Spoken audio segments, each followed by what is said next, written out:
of course, it was the last pick Penguli coming out from 7E. Do you feel like this is a 24th pick was kind of the best route they needed to go down to give them success in this game? I was tossing up what they wanted to go. I mean, there's nothing really that lanes amazingly against the Tusk. Like, maybe a Huskar or something like that, but not that you really wanted to. And, well, that's certainly not the way you want a lane to go as the Phoenix early on. You know, Phoenix, Marcy, relatively strong lane. Of course, you are against a... The questioning about how this matchup was going to go, of course, kind of two of the star plays between these two teams, Butterfly Effect and 7E. And, well, already it's the Cloud position, too, that has that one-step advantage. Your boy, man, he's doing it for you. You've been a Butterfly Effect fan for quite some time, and well, he's doing it for you. Oh, his carry's not doing it for him, unfortunately. Beyond and Destiny being able to get a big kill onto Ice Limit's Lina. Meanwhile, top lane, some brawlings going on as well. ZZQ. Well, he's stuck in a little bit of a tricky place, but it is enabling Lou to get the right clicks out, but unfortunately it's not enough to secure the kill onto CZJ. He's down the creep wave. So they hold that thought, because bottom lane, both sides kind of casting out spells apiece. They're going to be cautious though on Cloud. They have to know. It's not an easy read, though, because this lane, now it's going to connect. So 7E's been gone for a little bit of time. They have to know, surely. Oh, it looks like they're still going to play aggressive instead. Starve. Well, they'll get the kill thanks to the setup from the Stormhammer.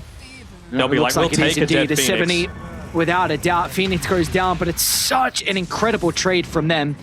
7E can easily bounce back off the crystal, and with Swashbuckle up in a couple of seconds, he'll have plenty of damage thanks to the rune picked up.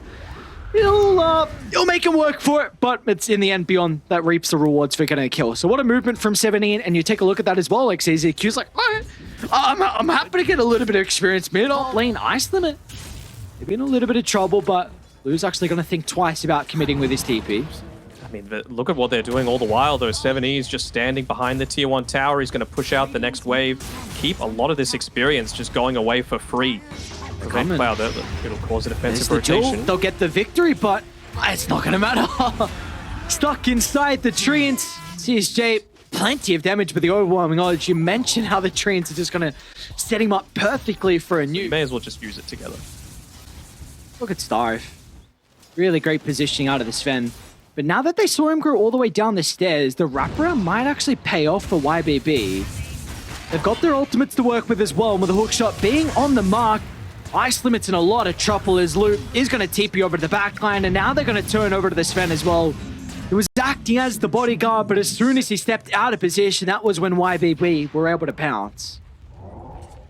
We're indeed just looking to see where CSJ... I just don't think that Blink Dagger Duel on its own. You got 30 stolen damage, or sorry, extra damage. It's not going to be enough yet at this stage. Need a lot more damage for that to pay off. I'd say we're coming to play. This is not a great place to take a fight inside the river with the Rolling Thunder proving to be a gigantic issue. So Cloud just have to sacrifice CSJ, and well, they're even looking for more as well. Starve's going to be able to hold back the Clockwork. The hookshot is back up for ZZQ. He needs an angle, and he's going to be able to find it. Even stopping Starve from being able to escape as well. So the Clockwork will enable them to find 2 extra pickups. Beautifully done from ZZQ. Oh, they were even going for more. Lou tried for the Sprout up onto the tier 3 high ground to try and get the Lina, but she was just a little bit... See if they can look to utilize it, the catapult wave as well. I want to do whatever they can to protect it, and all the supports in combination together should be enough to get the kill into Butterfly Effect, but it will make him work for it. Can he get the blink away afterwards? He can get some distance, but 7E nearly jumps over the shards. Not enough damage at the moment till the Wrath of Nature finds the bounce. Lina? But now look at the Lina. Oh, just such awkward positioning. Beyond can always fight, and no matter where she is inside the middle of the team fights, it's Lou that actually is rewarded with the triple kill in the end. The Nature's Prophet. They're going to go for the smoke anyway. It's not underneath any sort of vision at the time, but how are they going to look to respond to this? Do they put an Observer Ward up and play around it on the Phoenix? Already. They're kind of grouped up. It's going to be CZQ that'll pop the smoke. Can they keep the Clockwork alive? 7E's going to come crashing to the middle. They won't get the dual victory, but you need to deal with the egg, and that's where the little shred is able to come into play for the Cookie. No! Okay. They just get it in the end, but it's not going to matter, Tenno. Lina's coming again. It's not going to work out in their favor because Lina's going to get caught out as well. She was looking for the cleanup, but the Gleipnir held her into place. It was almost perfect. It was almost great, but the stun, It bought them enough time. Farm completely, or does she want to go into this BKB? I mean, you've committed for the Mithril Hammer, so you have to finish the BKB at this stage, but just where are you going to get it? Goes for the Jewel again. This time they're going to combine it up with the Mortimer Kisses, but they might just be feeding away damage to the Clockwork. Oh no, one by one, they all come crumbling down. I mean, Lena started to walk towards that fight, and I'm like, if you join that fight, Lena, there is something wrong, because YBB, again, they just want to make the most out of this Aegis, right? Hook shot up in 10 seconds. By the time they connect through, it should be up fairly shortly. Quick and easy, free kill onto Mercy. Gonna try and save him, and oh, maybe Beyond's gone a little bit too far. Marcy was able to pop the BKB as well, so the damage in the Jewel's not going to be enough as Beyond just rips him apart. And now up towards the T2 tower. Ice Limit got rid of the Aegis, but it's going to come at the cost of his own life. A tree line will not be enough for him to duke and dive into, as meanwhile 7E as well comes crashing down into the Sven. And even the Snapfire is going to be put inside the grave, and they're not done just yet. Up to the high ground they go. We might be at Call It territory with Butterfly Effect going down to make it a full 5-man wipe. I feel like they just want to take one proper team fight at this stage, because it hasn't been happening. Everyone for it. They got to go for a smoke of their own. Yeah. Who gets caught though? You never want to be on low ground. You want to be in. If Anakin's taught us anything, high ground wins everything. ZQ, Strick's gonna pop. With the hook shot, Beyond with the jumping as well. They're gonna try and target him with the Sven. Starf will be able to reposition, but Ice Limit, I mean, that's the priority number one, and he won't be able to get away. They lock onto their target, and now they're already looking for more as well. 7E will close the distance onto the Snapfire. I mean, just one by one, they're all getting brought down solo. Everyone's just picking their own targets. They've recognized that they've got their own damage to get these individual kills, and they can just look to get all the remaining forces as Starve chased into the Crete Wave. Beyond, well, in fact, he is Beyond godlike on the last here. 10, 0, and 12. A hell of a performance. He's going in. Is she? Nope. Oh, yeah. Close. They were hoping for that first hit bash on Beyond. They don't have the high ground ward. Oh, ZZQ, that's perfect. That is a perfect cogs. You trap the Snapfire on the high ground, you hold the Legion into place as well. You won't even get the kill onto the Phoenix. Supernova activated with minimal health left standing. Oh, all right. That's an incredible stun timing, but all for naught. Straight on top of it they go. Beyond that's instantly over towards the Lena. With 5 down, you gotta think it's... I mean, they don't have a creep wave. That's maybe what's going through their minds. But nah, GG. It's too far behind. They just didn't take a single team fight together. I know YBB have the advantages in terms of overall team fight, but they never gave themselves a chance. They couldn't get that first many times. Like, he's already given up the first blood. It's going to be a big issue.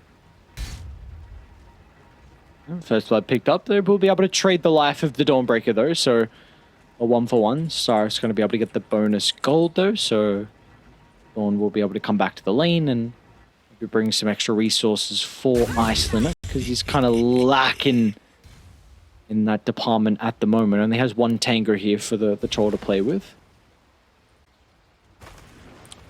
Bop him from afar, but, I mean, it's just going to take probably 2 right clicks, and then he's going to be back at full HP. So he's trying to shove the lane out and trade farm somewhat. He's looking to replicate what Lifestealer's doing, but inside of his own triangle. Destiny's continuing to get chased. Some of the boys are starting to move, but that's a nice great Supernova. Look at the cogs as well. Holds 2 into place.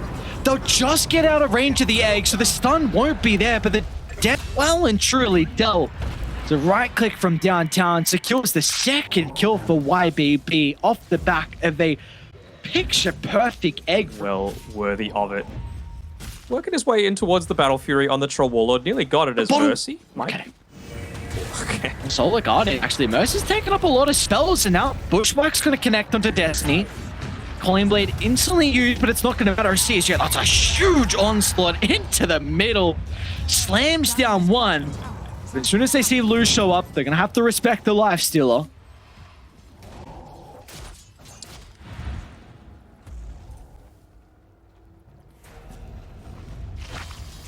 Ooh, there you go. Look for yeah, okay, he gets away.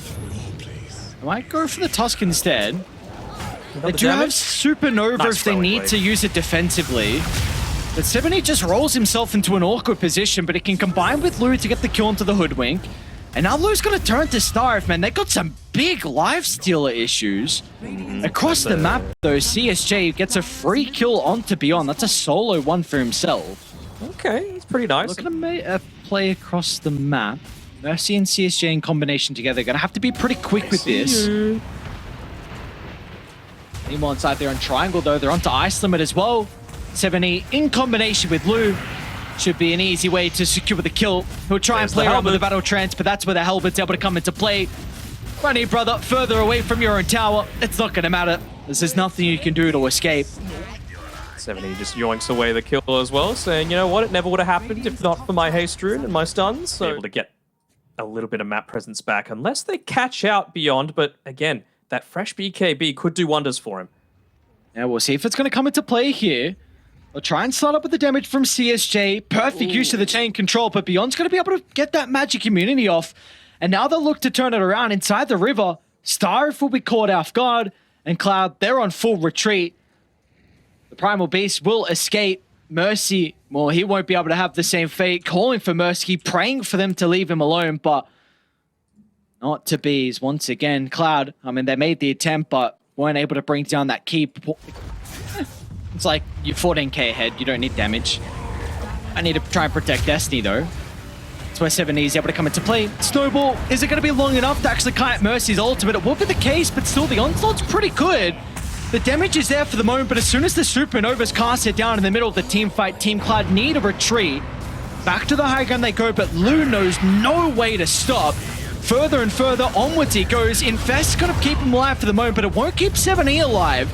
The Tusk will get blown up. It's a decent fight for Cloud, but they need to chain into more kills, and they'll do just that.